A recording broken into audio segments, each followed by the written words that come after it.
when ideas become crimes. Throughout history, humanity has feared weapons, armies, and disasters. Yet again and again, the greatest threat to power has never been violence. It has been ideas. An idea needs no army. It does not bleed. It cannot be imprisoned in chains. Yet once released, it can quietly dismantle entire civilizations. This is why some ideas were not debated or disproven, but criminalized.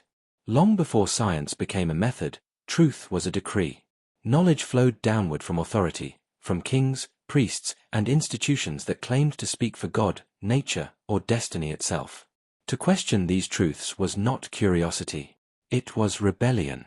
For most of human history, reality was designed to be stable. The universe had a center. Society had a hierarchy.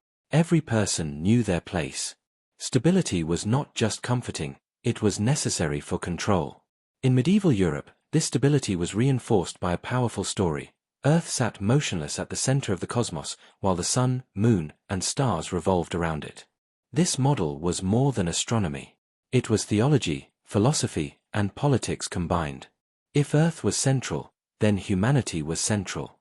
If humanity was central, then divine authority flowed naturally to the Church. And if divine authority was unquestionable, then obedience was inevitable. This system did not tolerate doubt. Then, in the 16th century, a quiet fracture appeared in the structure of reality. Nicolaus Copernicus proposed an idea so simple it seemed harmless: the Earth moves around the sun. Copernicus did not shout this idea to the world. He hesitated. He delayed publishing his work for years, fully aware of the consequences. Because heliocentrism did not merely rearrange planets, it dismantled meaning. If Earth was not the center, then humans were not the focal point of creation. If humans were not the focus, then the foundation of divine order cracked. Power sensed the danger immediately. At first, the idea was dismissed as mathematical speculation. But speculation becomes dangerous when evidence arrives. Galileo Galilei did not invent the telescope, but he pointed it toward the heavens and trusted what he saw. Moons orbiting Jupiter. Phases of Venus. A sky that refused to obey doctrine. The universe was not structured around Earth. The response was swift and decisive. Galileo was summoned before the Inquisition. His observations were not debated, they were condemned. He was forced to publicly renounce what his own eyes had shown him. His punishment was not death. It was worse. He was silenced. Because killing an idea is risky. But isolating its messenger makes the idea seem weak, unstable, and dangerous to associate with. Fear spreads faster than truth. This moment revealed a pattern that would repeat throughout history. Ideas become dangerous when they undermine authority, shift responsibility, remove humanity from its pedestal, replace certainty with evidence. Dangerous ideas are not violent. They do not attack society directly. Instead, they erode the invisible structures that hold power in place. What made heliocentrism so terrifying was not that it moved Earth, but that it proved authority could be wrong. Once that realization enters the human mind, it never leaves. If the Church could be wrong about the heavens, what else could it be wrong about? Morality, justice, God Himself. Power understood this risk instinctively. And so the message was clear: some questions are forbidden, not because they are false, but because they are too revealing. Yet history shows a cruel irony. Every theory that was once labeled heresy, blasphemy, or madness eventually became common knowledge. Children now learn in classrooms what once led thinkers to prison cells. The universe did not change. Human understanding did. And with every forbidden idea that survived suppression, humanity took a small step away from fear, and a step closer to truth. But heliocentrism was only the beginning. Because once humans accepted that they were not the center of the universe, a far more disturbing question emerged. If we are not the center of creation, what are we, really? That question would lead to theories far more dangerous than a moving Earth, ideas that would challenge human identity itself. And the world was not ready for them. Theories that shattered human pride.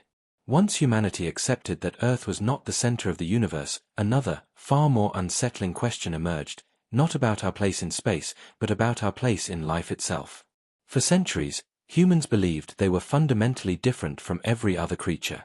Animals were seen as lesser beings, driven by instinct, created for human use. Humanity, by contrast, was believed to be deliberate, designed, and elevated above nature. This belief did more than define biology. It justified social hierarchies, moral authority, and the idea that humans possessed a special essence no other life form shared. Then, in the 19th century, a theory quietly erased that boundary. Charles Darwin's theory of evolution by natural selection proposed that all life, including humans, emerged through gradual change, shaped by survival rather than intention. Species were not fixed. They adapted, diverged, and sometimes disappeared entirely. Humans were not designed separately. They were related. This idea struck at the heart of human pride. Evolution suggested that intelligence was not gifted, it was earned through struggle. Morality was not installed, it evolved. Humanity was not the destination of creation, but a temporary outcome of environmental pressure. The reaction was fierce.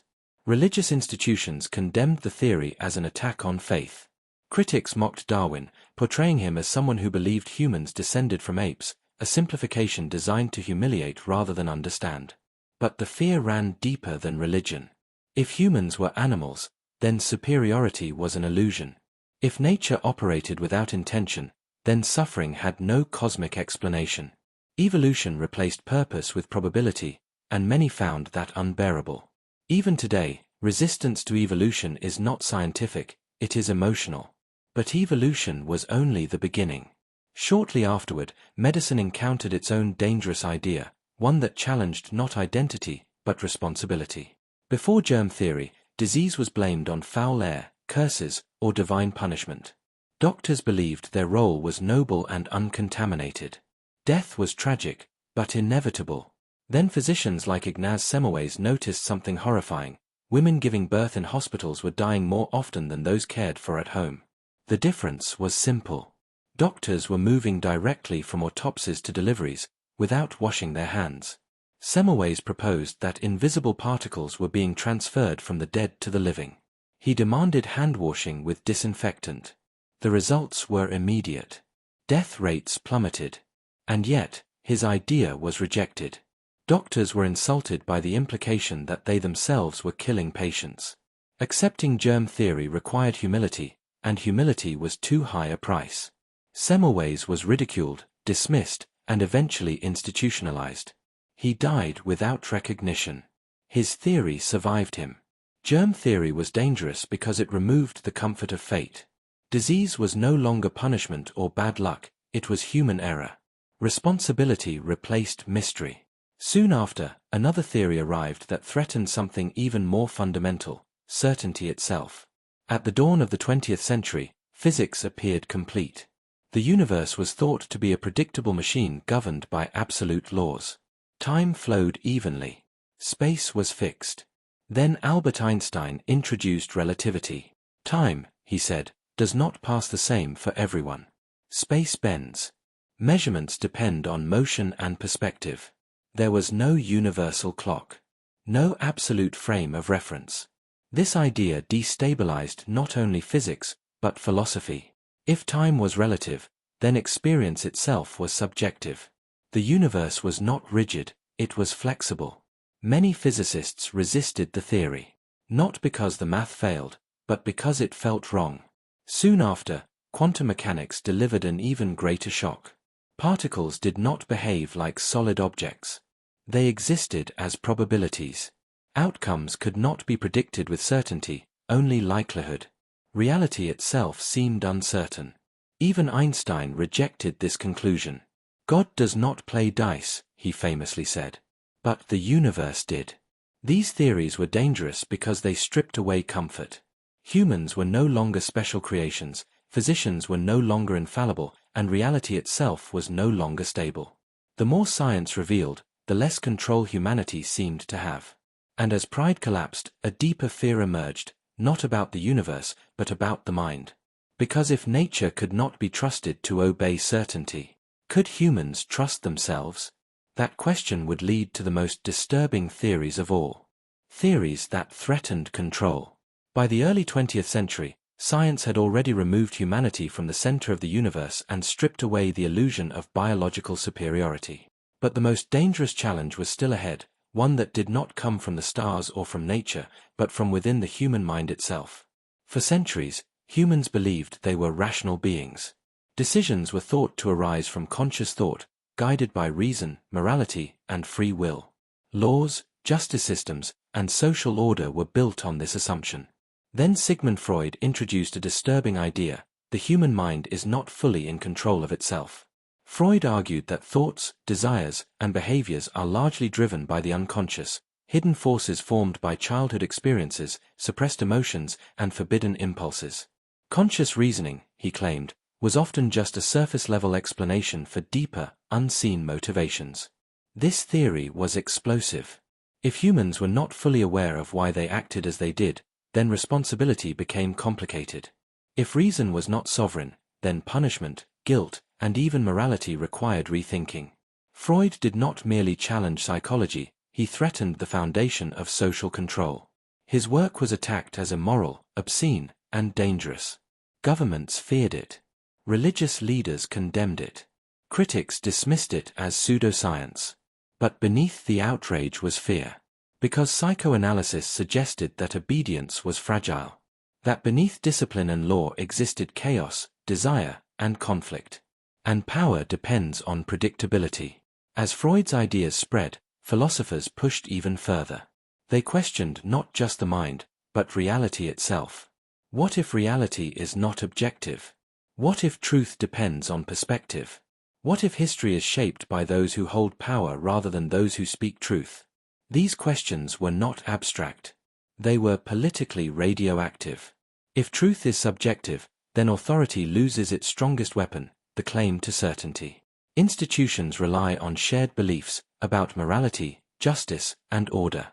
Undermine those beliefs, and the structure begins to crack. Political theories soon joined the list of dangerous ideas. Theories that examined class struggle, inequality, and power dynamics were labeled subversive. Not because they encouraged violence, but because they revealed patterns of exploitation. Books were banned. Thinkers were exiled or imprisoned. The danger was not rebellion, it was awareness. A population that understands how systems operate is harder to control. Throughout history, power has tolerated ignorance far more easily than understanding. Dangerous theories share a common trait: they expose what is usually hidden. They reveal that social systems are not natural laws. They are human constructions. Once people realize this, obedience becomes optional. That is why dangerous ideas are rarely met with calm debate. Instead, they are ridiculed, censored, or buried under labels like extreme, unacceptable, or too disruptive. The pattern is consistent. First, the idea is ignored. Then it is mocked. Then it is attacked. And finally, if it survives long enough, it is accepted as obvious. This cycle has repeated across science, philosophy, and politics. What makes an idea truly dangerous is not that it is wrong, but that it reframes reality. When people stop asking, "Is this allowed?" and start asking, "Is this true?" control weakens. And once that shift occurs, it cannot be reversed. Yet this realization leads to an uncomfortable question. If so many ideas once considered dangerous were later proven true, what ideas are we suppressing today? Modern societies like to believe they are open, rational, and immune to censorship. But suppression has not disappeared, it has become quieter. Ideas are not always banned. They are drowned out, discredited, or algorithmically buried. Silence replaces punishment. The effect, however, is the same. Truth struggles to surface. As history shows, the most threatening ideas are rarely the loudest. They begin as whispers, questions people are afraid to ask.